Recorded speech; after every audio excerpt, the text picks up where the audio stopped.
And I'm curious how Nintendo, what their distribution system is, because I'm sure they have higher standards.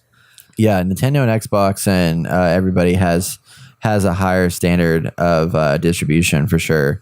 Like I think it costs more. Like so on looking at Nintendo's website, they have their process laid out, basically 6-step process. So you create an account, developer platform, you prepare for your Nintendo development. So you sign an NDA, you get access to SDKs, developer support, etc. You make your game.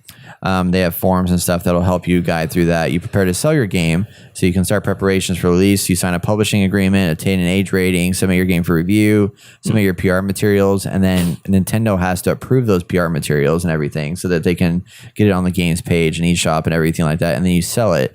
So during that process, like it's a simple process from like 1 through 6, but in that, all the little details behind it are really complicated because like your publishing agreement, like you have to agree that there's probably X amount of money you're giving to them. There's probably a buy-in fee to get in there. There's a licensing agreement you got to deal with.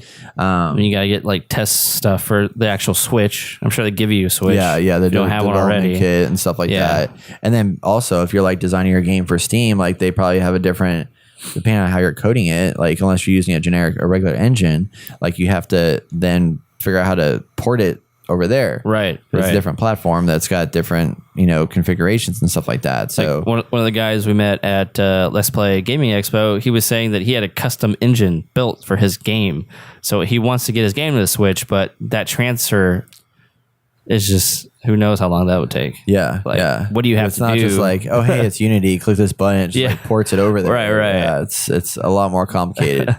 So it is a lot harder. And same with Microsoft. Like with Microsoft, you have to be part of their ID at Xbox program.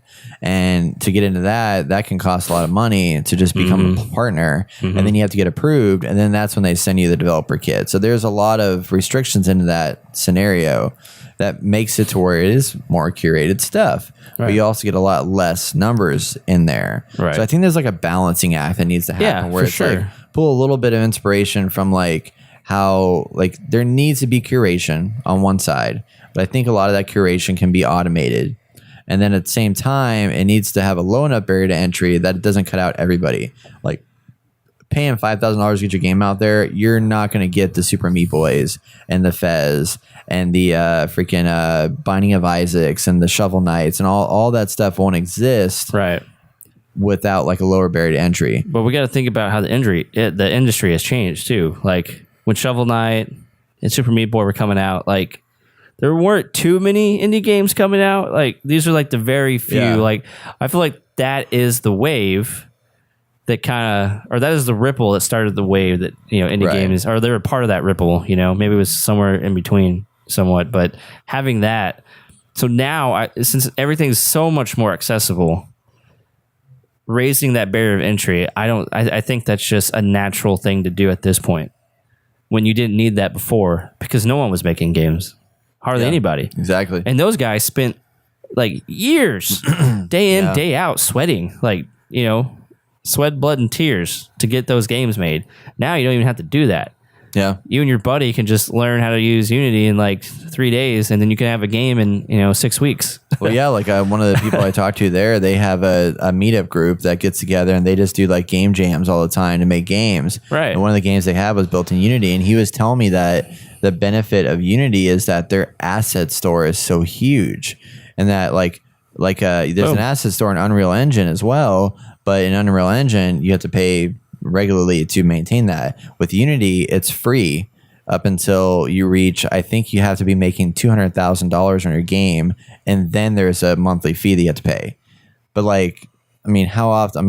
You have to be successful to make $200,000 on your game. So up until that point, Unity's completely free, and all the tools, all the assets, all that stuff, it's easy. That's so easy to jump into. Right. And that is great because we need, I want younger people to have easy access into video games, and that makes it super easy. Like a kid can jump into it. Like video game creation is becoming a legitimate job in the marketplace. Like it already is. It is $1 billion industry. Right. Yeah. Like that barrier of entry is just phenomenal. And I don't think any of us could imagine that 5 years ago.